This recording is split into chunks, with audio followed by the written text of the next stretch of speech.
ध्रुव की दिशा में एक महान महिला। टबमैन। अंधेरी डरावनी रात। कोई 1:30 बजे का समय था। दक्षिणी अमेरिका के कस्बे में सुअरों के बाड़े में सोती हुई एक युवती करवटें बदल रही थी। आंखों में नींद का नाम नहीं। वह युवती एक नीग्रो दासी थी। दास दासियों के लिए उस समय ऐसे ही स्थान निवास शयन के लिए निश्चित रहते थे। युवती उठी, कहीं और जाने के विचार से बाहर निकलकर झांका।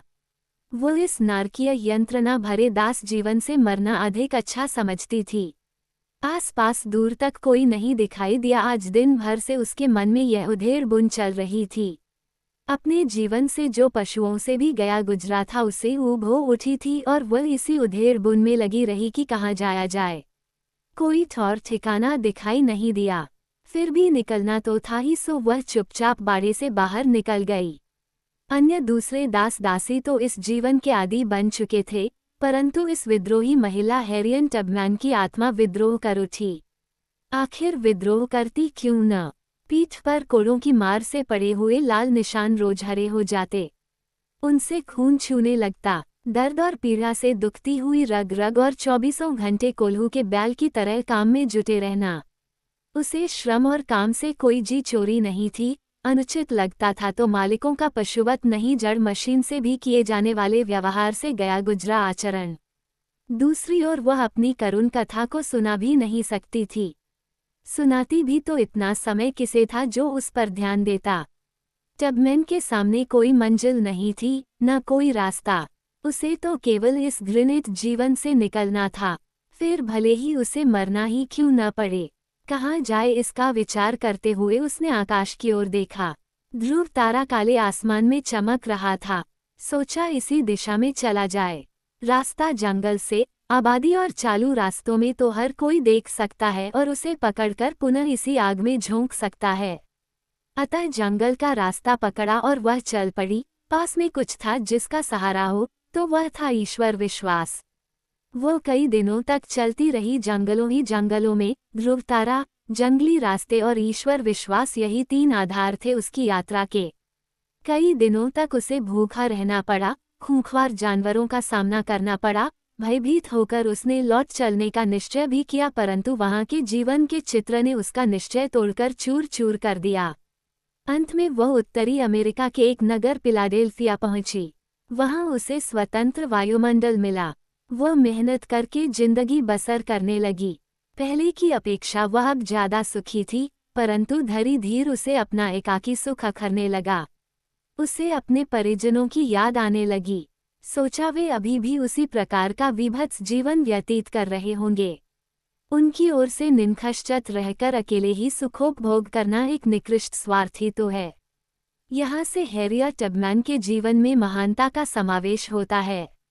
कोई भी व्यक्ति जब अपनी सुख सुविधाओं की सीमा से आगे बढ़कर औरों के सुख दुख का विचार करने लगता है, अपने स्वार्थ से ऊपर उठता है, तो समझना चाहिए वह महानता और देवत्व की ओर अग्रसर हो रहा है। टबमैन का जन्म 1823 के लगभग मेरीलैंड में एक नीग्रो दासी के गर्भ से हुआ। उसी समय नीग्रो बालक जन्मते ही काले स्वामियों की संपत्ति बन जाया करते थे। माँ की ममता और पिता के स्नेह से ज्यादा मालिक के स्वामित्व का अधिकार उन पर होता था। टबमैन बड़ी होने लगी तो उसे भी काम बताए जाने लगे। उस समय उसके मन में गुलाम क्या होते हैं इसका भान तक नहीं था। वह बड़े मनोयोग से सौंपे गए काम करती। मालिक भी इस नन्ही सी बालिका से खुश रहते, परंतु उसे इंसान नहीं समझा। अच्छे दाम पर उसे एक दूसरे परिवार को बेच दिया गया। मालकिन जरा दूसरे ही स्वभाव की थी। उसके मन में ये धारणा घर कर गई थी कि काले गुलाम मारपीट से ही ठीक तरह काम करते हैं।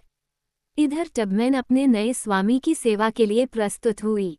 उस परिवार में तो उसे स्नेह प्यार नहीं मिला, शायद यहाँ मिल जाए, यही सोचती हुई वह घर में प्रविष्ट हुई।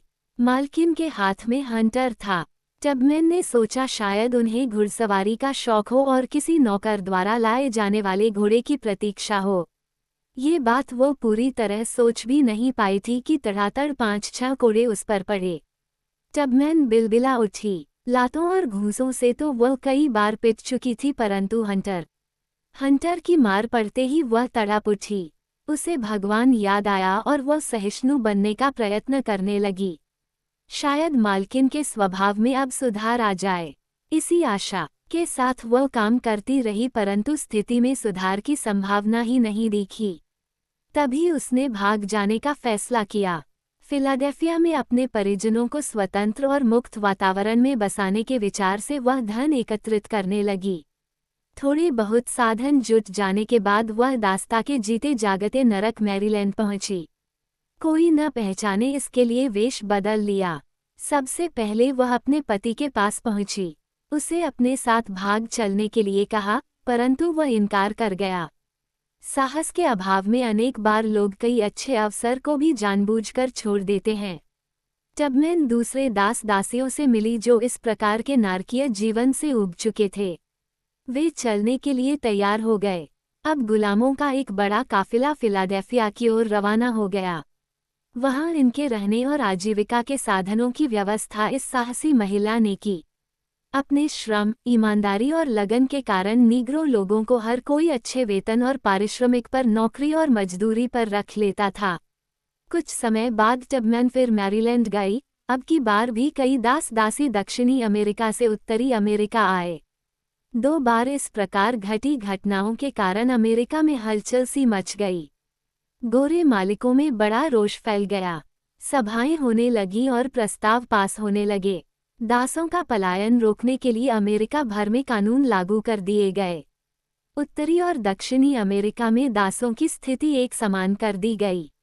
उनका किसी भी भाग में स्वतंत्र रह सकना असंभव हो गया। लेकिन टबमैन इससे बिल्कुल भी निराश नहीं हुई और अपनी तथा अपने साथियों की स्वतंत्रता की रक्षा के लिए अमेरिका छोड़कर कनाडा चली गई। कनाडा आकर वह दूने मनोयोग से प्रयत्नशील हो गई। वह अकेली तो थी नहीं, साहस और पुरुषार्थ ने उसे एक से अनेक बना दिया था।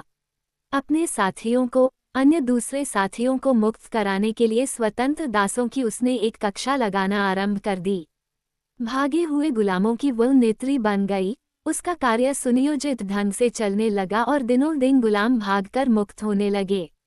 स्वार्थी, निर्दयी और नर पशु मालिकों के सामने एक ऐसी समस्या आ खड़ी हुई जिसका कोई समाधान खोज पाना मुश्किल हो गया।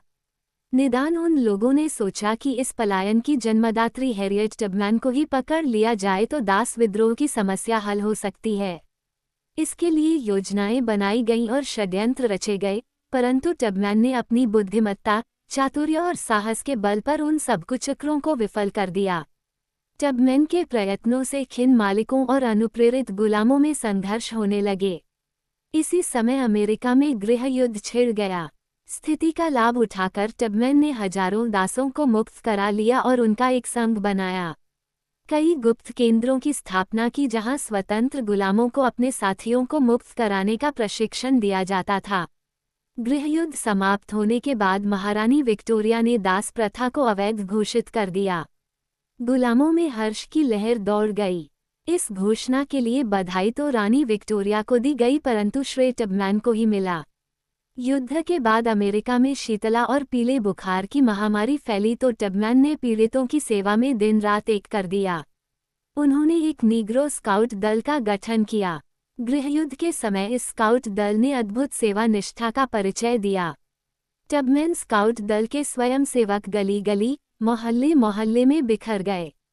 युद्ध में आहत लोगों के प्राथमिक उपचार से लेकर अस्पताल पहुंचने तक तथा घरों में कैद हुए निरीश्री बच्चों के अनाज भोजन की व्यवस्था जैसे कार्यों में इन वॉलंटियरों ने बड़ा सराहनीय सहयोग दिया।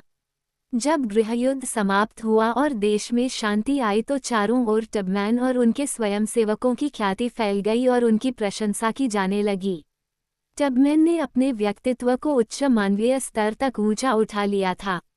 यहाँ तक कि उन्होंने अपने पुराने मालिक, जिसके दुर्व्यवहार से पीड़ित होकर वे उसे छोड़कर भागी थीं, कोई दुर्भावना व्यक्त नहीं की। वे 90 वर्ष तक जीवित रहीं। जीवन के अंतिम दिनों में कई प्रकार के पुरस्कार और वृत्तियां उन्हें दिए जाने लगे, परंतु टबमैन ने उन्हें अपने लिए अस्वीकार करते हुए लोक सेवा के कार्यों में प्रयुक्त करने की सलाह दी।